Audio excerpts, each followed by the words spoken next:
Hey everybody, and welcome to Campaign 2 of Lawful Stupid.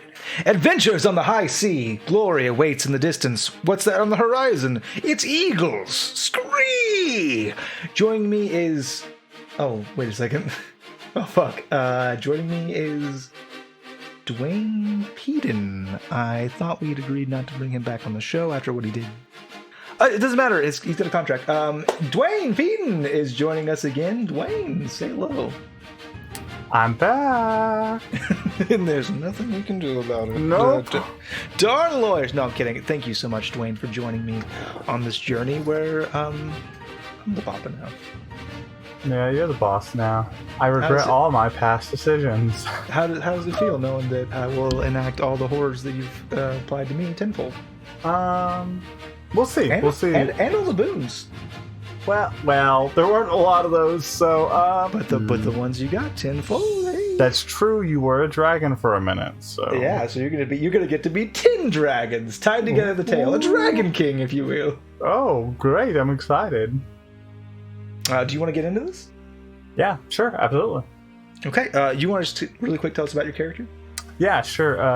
A real quick overview is I'll be playing Emmerich Delmor, which is a gnome man, and I will be playing an artificer of all things. So I'm pretty excited about that because I typically play mostly spellcasters, so play half caster is going to be different. Halfway different. Yeah, halfway. Well, it's a lot of different when you're looking at the available spell slots. I'm going, yes. Really? Very just true. Those? Okay, just that's those a problem. ones? Yeah, okay. 4? Okay. Yeah, so, I mean, I don't want to go super far into his character description because I went super detailed, but basically, he's got, like, metal armor, even though it's technically leather armor for mechanical, but, like, it's skinned as a light metal. And he is wearing like very wolf-inspired armor, and he commonly has like a sword and shield that he carries around. And his colors are gray, silver, black, and green, with a nice like long green cloak, and he's got short silver gray hair. Is he like old? No, he's not or old. Just the color of his it's hair just is? It's just the color of his hair. It's like it's very much a clan thing. Like his whole like the Delmor family. Whoa!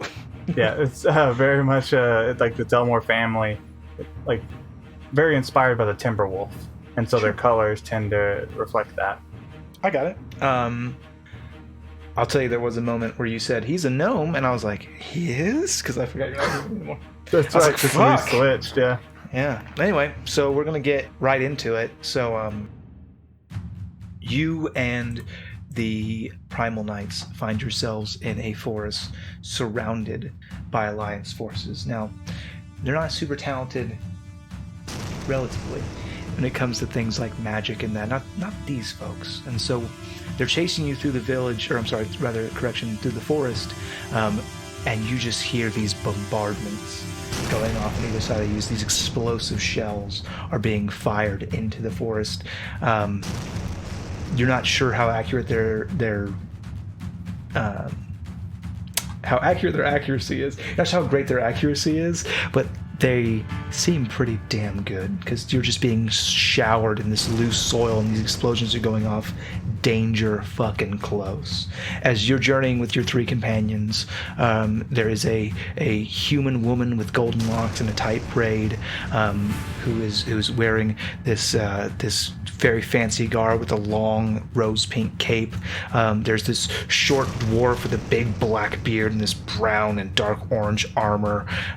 He's got this big helmet that's reminiscent of an elephant's head, and he's just struggling to keep up with his legs. And then you've got, almost lithely moving next to you, this very graceful Air Ganassi with long white hair, and he's wearing these large, almost metallic wings that seem to glint and glitter in the bit of sunlight that's coming in through the tree canopy, and it seems like every time he steps he's giving himself a small little flutter, and you're not sure if it's just because he's an Air Ganassi or because he's got these wings, but he's having no issues. He's actually, you're running for your lives, but it's almost like he's making sure not to outpace you. Yeah, that would make sense. Yeah, so explosions are going around, and you talk about debris, so I'm imagining like chunks of wood are flying, and I'm a little guy, so like some of the bigger ones I'm having to like shrug off, and I shout to the knights, and I say, how far are we from getting away from them? I feel like they're not making any distance from them. We just have to keep going. We just have to keep moving. Come on. You hear the air ganassi call out, and then in front of you, there's this huge crash and another explosion as it brings 3 or 4 trees down along the path, and you quickly think to divert, but there's just not enough time, and you start to get tangled and sprawled as you're trying to get over these trees, and then hands come up from behind you, and it's your good friend who Alexander Reed, this air ganassi, who's slowed back and grabbed you and kind of helps lift you over the debris, and kind of has to do that one by one, slowing your process greatly. And as that happens, the explosions are just getting so close and just seems so dangerous that there's almost this, where all these trees have toppled and this explosion's gone off, there's this crater with a wooden overhang from these fallen trees, and in a moment of just desperation, you guys kind of shove into this hovel, this small, almost bunker in the earth as explosions are still ringing around you, not sure if it's safe to leave. Quite the foxhole we dug ourselves in. I've definitely had better vacations, says LVR Rosewood. I don't understand how they tracked us all down in one area. That doesn't make... Was anybody followed? And Trent Endar, this dwarf man with the large, big black beard, he kind of sheepishly... Well, you said to recruit, so... I've been putting up posters. I've been talking in bars. Trying to get some new blood. You what? I got the new blood, damn it! And he points to a large wound on his arm. He's kind of bleeding profusely. I got the new blood. That is not what we meant at all. Sorry. Trent. Okay, well, we can't change that now. Well, in my defense, I did not think the Alliance would blow up entire forest. I kind of thought maybe they would send somebody, they'd have stern words, we'd tell them to fuck off, and then we keep doing what we're doing, and we could do that like 10 times, and then eventually they'd be like, okay, now we're going to stab you. No, they do not play jokes. Friend, I really... Okay, yeah, I'm... It's really your fault for not giving more clear instructions. I thought I was pretty clear. Recruit knights, there's a cause. However, the Alliance is pretty fucking terrible and everywhere, so we don't want them to know? Well, you said want, you did not see me. So, if you could be more open and honest with the declaration of your wants and needs, then maybe in future...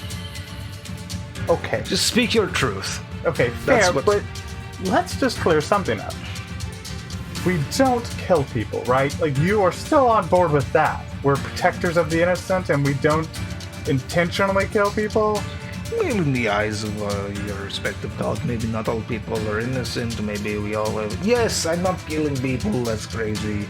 And as he says that, another tree kind of explodes, and there's this shower of splinters and dirt, and you guys are covered up by Sir Rosewood, whose cloak kind of spreads out above her and becomes this shield above you all, and kind of dampens you from most of the loose debris.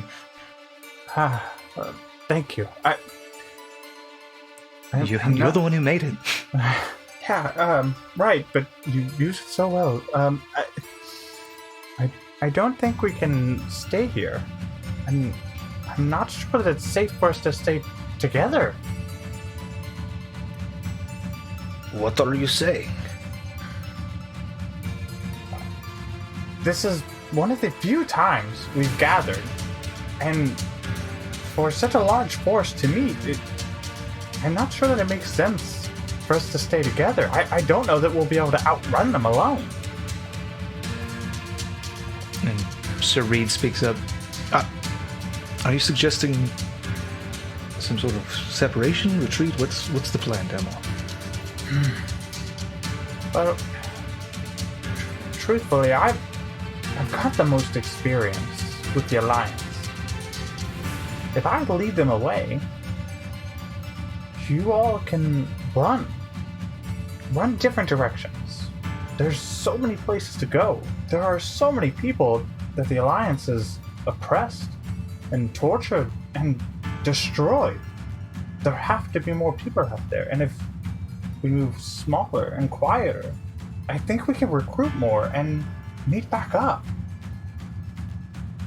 Rosewood kind of nods, and she's kind of biting the end of her knuckle, and she goes, "No, it makes sense. If we can separate, then our odds of success are greater, and should we fail, our losses are not as grievous."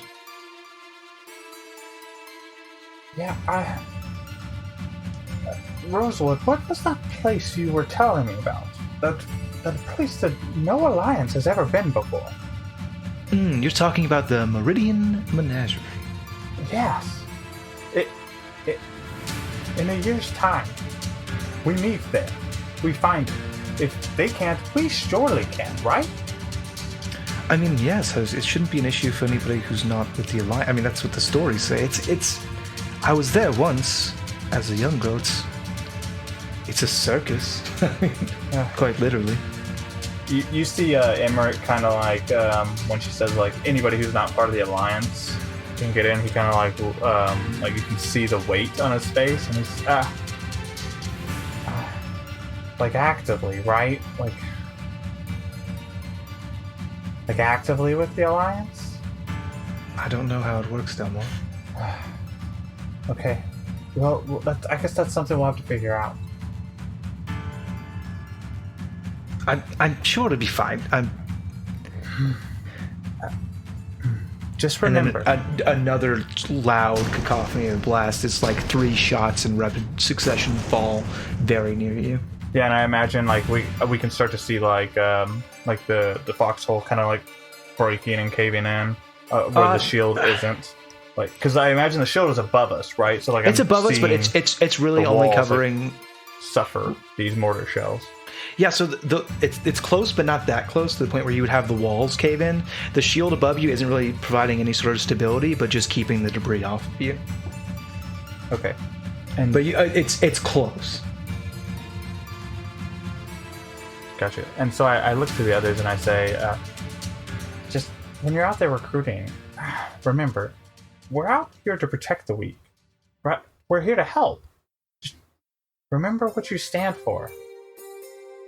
Rosewood kind of puts her hand across her chest in a fist as a salute. Says, "I stand as the unicorn because the love and hope that I inspire are pure and rare and deserve to be protected." Indar kind of bristles up, all proud like a dwarf. And, "I stand as the elephant because I will never forget the atrocities committed by the Alliance." And Reed speaks up, kind of just gently tilting his head forward. "I stand as the eagle, because I must remind the people of this world that they were born not to be bound down to the ground. People were born to fly." And so I kind of like motion over to the edge of the foxhole that we kind of dug ourselves in, and this whole time I've had this like robotic wolf with us, who's always been at my side, and I kind of look at him. And we both look up, and I kind of motion for Rosewood to make room. And I look up and I say, "I stand as the wolf to remind people that only together as a pact can we survive and protect one another. Now go!" And Ryder and I like leap up out of the foxhole and like head towards the Alliance that was chasing us. You do, and as you run, I think maybe you spare one glance behind you as you're kind of running for your life, and you see your 3 companions all darting out in opposite directions.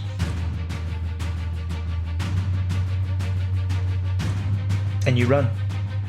And you run, and you run, and you're running towards this incoming fire, and you don't know how they're doing it, but they're finding you. They know. You would think that with artillery they would especially be firing further and further away, but for whatever reason, the shots are now coming closer to the source. It's almost as if they're following you.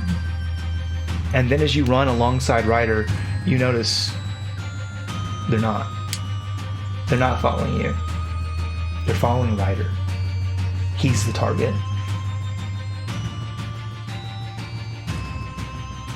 And as I see that, I kind of like stop.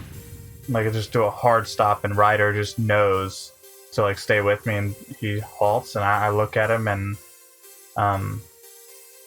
very, very much like a wounded soldier looking at a companion who got him through like some of the hardest times. I look at him and I pull my sword from my sheath and say, I'm really sorry about this boy. And I think Ryder like makes like a kind of noise, and then I like puncture through like his neck and slice up, and I pull, and so I essentially decapitate Ryder. And I watch like all the lights and the whirring gizmos and gadgets kind of fall silent. And I like put him into my bag and run. I put his head, to be clear, in my bag and run. Yeah.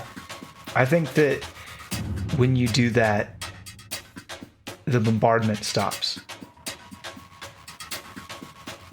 And it's quiet for a while. All you can really hear is your own breathing and your own footsteps as you kind of scramble through this forest. And then you hear a low whistle on the wind. And a familiar female voice say, loudly, and obviously enhanced with some sort of magic, Wolf, you can't outrun me. Wolf, where are you going? And every time this voice comes in, it sounds like it's directly behind you. Like, immediately behind you. And it doesn't sound like a shouting or anything like that. It sounds like it's there. I'm like in full on sprint. Like, if you've ever seen like a child like straddling or like trying to climb things, like my armor has like claws on the hands and feet, and like I'm essentially like 4 feet running. Like if something's in my way, I'm using my hands to like push or hurdle me, because like I'm a smaller guy anyways. Like I'm moving as fast as I can. Like,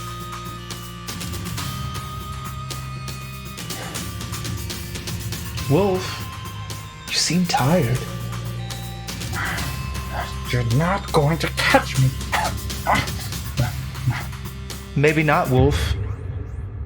But I'll definitely catch your friends.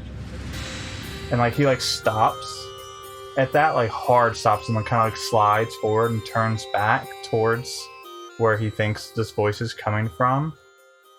And he says, "You'll have to go through me first."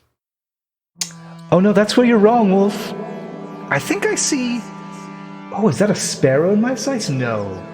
Too large, must be an eagle. I can deal with that. And you see and you hear in the distance, boom, a single artillery shot. Oh, and a very small elephant, that must be unique. Boom, another artillery shot. Oh, and my eyes must deceive me, is that? Oh, it can't be a unicorn. Boom! Another artillery shot. What to do with this wolf, though? A wolf without a pack. I think I'll go hunting. So I'll chase Wolf. You run. And he kind of like looks up, right, because he's seeing flashes as these artillery shells go off, and he's hearing these echoes of her voice, and you can see like the tears in his eyes, like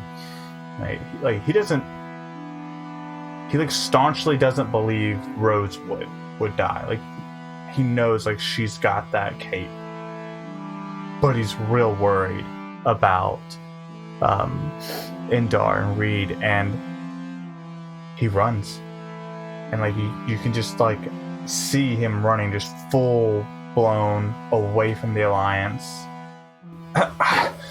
They've got to be alive. They've got to be alive. They're going to be there.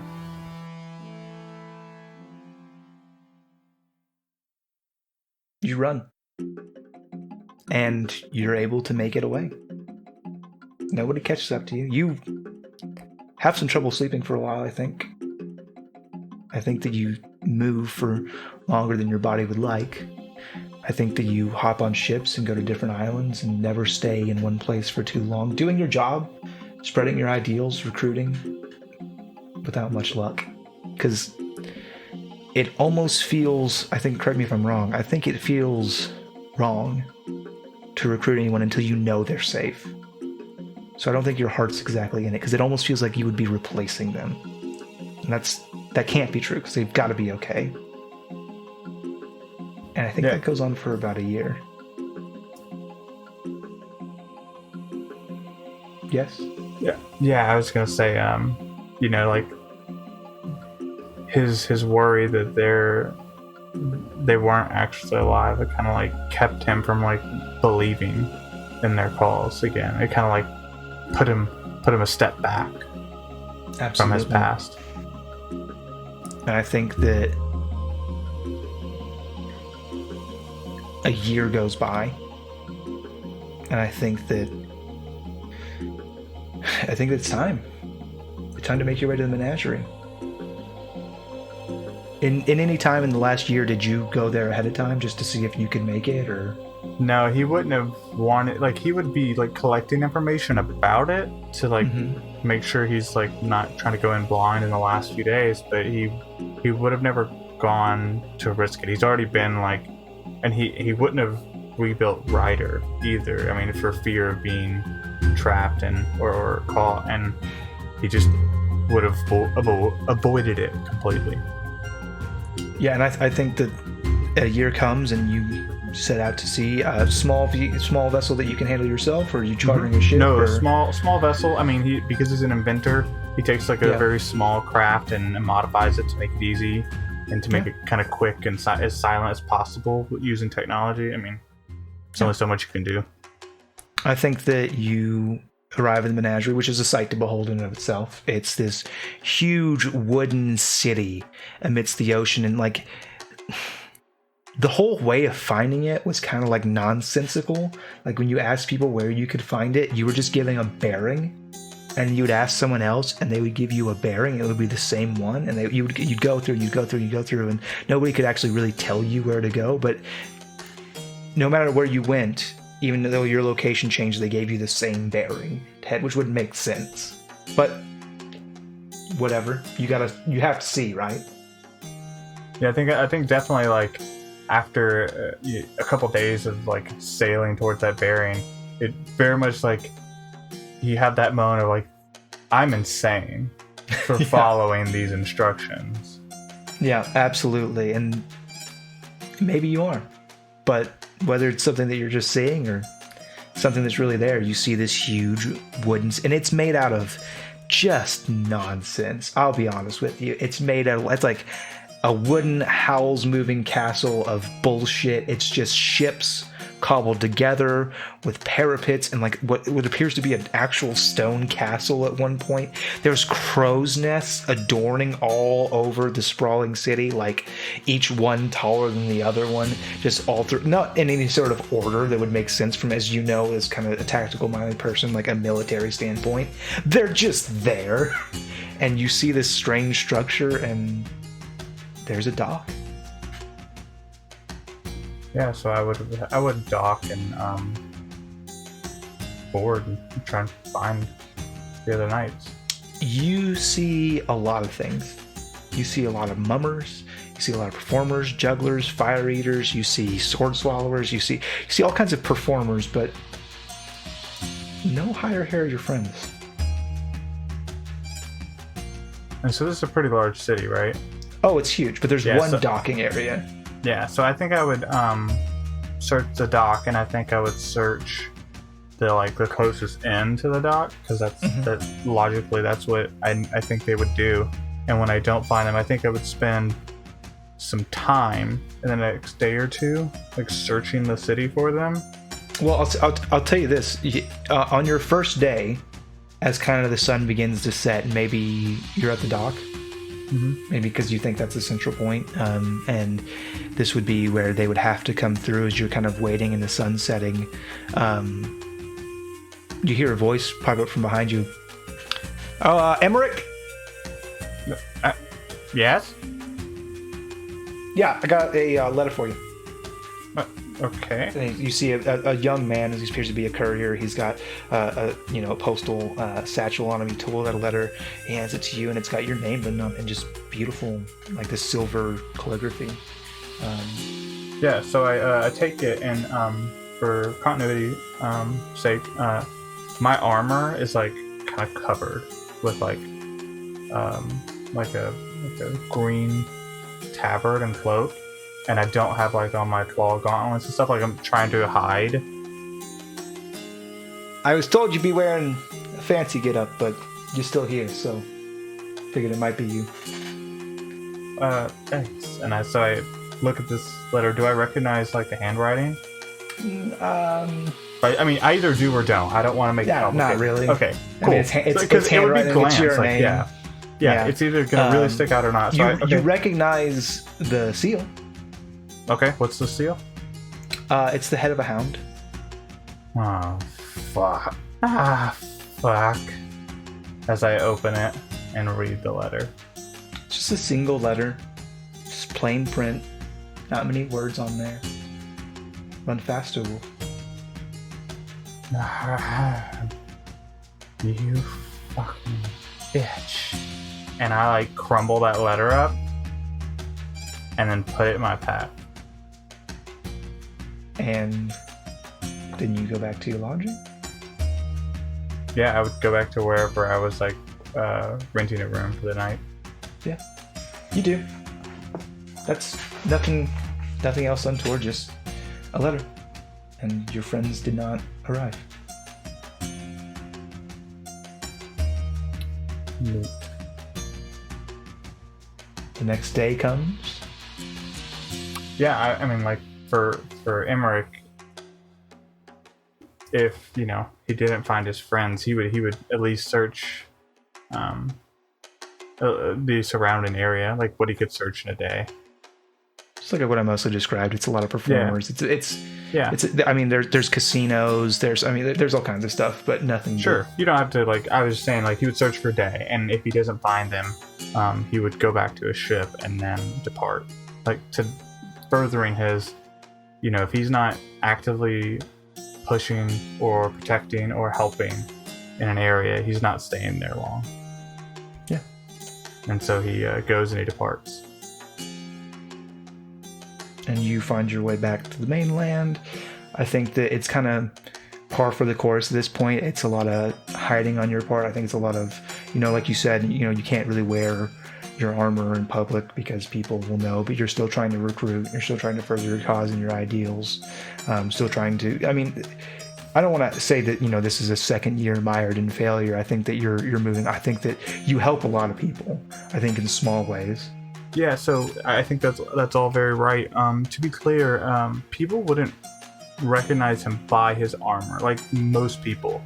But he wears that. Specifically, the people that are looking for you. Right. He doesn't commonly wear his armor unless he knows he's going to get into a scrap. Like, he tries to put it on him in front of him ahead of time. Because, the people that would notice his armor, he wouldn't necessarily notice them first. Exactly. Yep. Okay. Just so I really wanted the audience to understand that. Yeah. That he's not I understand. Globally it's not like, wanted. Oh, you are the wolf. Welcome to our city. It's right. Exactly. Yeah. But it's very much like a guy reading a newspaper scroll. Yeah. Exactly. With a trilby pirate hat, and he looks up from it, and he's like, "I've spotted the wolf." Yeah. Exactly. He says into his stone of Farspreach, which is in his ear, and he has to put his finger on his ear to activate it. I love it. I'm into it. But I think that you spend the year doing generally good and protecting people, and I think that there's like a small village or small island beset by bandits or pirates or what, and I think that you do good where you can. Mm-hmm. Absolutely. And that's kind of like a year. Yep. And so I, at the end of that year, on the same day, I want to go back to the menagerie. So I do the same bullshit. Follow the same bearing, and this time it's not as frustrating because like I know that it'll happen, but it still doesn't. I feel like it took longer this time. Yeah. And so I go back and I look at them again on the same day that we should have met a year ago. Yeah, and I think that waiting for you, a different guy, but it's a courier.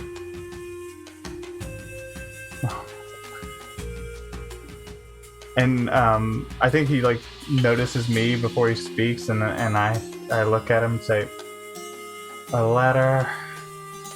Ah, he must be Emmerich. Yes. Yeah, I sure got one for you. Right? That's weird, man. I gotta know the guy. We're kind of talking like, this day after dark, there'll be a man. Like, come on, what's the deal? Yeah. Long story, really. You know what? It's none of my business. I'm here to just deliver your mail and you have a great day. I tip him. It's not his fault. He kind of like moves off to the side like he's walking away, but you can tell he's kind of like still looking. Yeah, I open the letter. I assume it has the same seal. It sure does. It just says, "Run farther, wolf." And you can like, if anybody was, like, you can hear him like biting down so hard, like you can kind of hear his teeth grind a little bit as he like crumbles up another letter and puts it in his pack. And then he spends the day searching. And if he doesn't find them, he gets back in his boat and he departs. You go to leave the next day. Okay. And everybody's the dock is like closed. Like there's nobody there, and you notice this is eerie. And I mean, I guess you maybe you inquire as to that. Yeah, I mean, if the dock was closed and I couldn't get to my boat, I'd have a whole lot of questions. I mean, you could. There's just nobody there. Oh, okay. So it's like a ghost town, essentially. It's like a ghost town. I may see one person going to their boat, but it's not like normally. Not even that. Oh, not even one single person. If I'm heading towards the dock and it's ghost town, there ain't nobody. I'm on full alert. Yeah, like because he has like, got a level of paranoia. So if something like that comes in, because he's been hunted for so long, he's So you do. I'll tell you. You notice this one. Every place where a boat can dock is occupied, and you saw people as you were leaving the inn. You saw people on the city streets, and they seem joyous. They seem excited. Yeah. But when you get to the docks, it's just fucking nothing. That's my point, right? When I get down to the docks, and after I because I think he heads down to where he's going, but as soon as he hits the docks and it's super apparent that there's nobody else, I think his first thing he does is slide his hands into his bag and just slide on his gloves real quick, and he just real alert and real at the ready as he heads towards his boat. The silence is palpable, and you hear in the distance, not really clear at first, and it gets louder and louder and louder, and you hear these voices, this group chanting, this chorus. It says, everybody clap those hands. That's where we're getting the session. Okay. And everybody, if you want to find out what happens next, you're going to listen to the Campaign 2 premiere, the first new episode of a brand new campaign. I'm going to be there. Devin's going to be there. Star's going to be there. Ray's going to be there. Our newest cast member. We're very excited. That's pretty much... Oh, Dwayne's dead. Dwayne's character just died. That was what that clapping was. It was 2 bombs going off. No, Dwayne will be there. It's going to be a whole lot of fun, and we're excited to go on a new journey with you. Ahoy, mateys. Are you excited, Dwayne? I'm super excited. I wasn't expecting all of this. I'm fucking super stoked. I can't wait. Yeah, I didn't... We planned these things a little bit because they're a narrative experience. We're not exactly actual playing yet. We didn't plan that. We did not. We did not plan that. That was pretty good. I got little goose pimples. That makes 2 of us, and a whole lot of hurt for my boy. A whole lot of hurt for your boy. You killed your... Hey, you know, like in movies where the worst thing that can happen is the dog dies?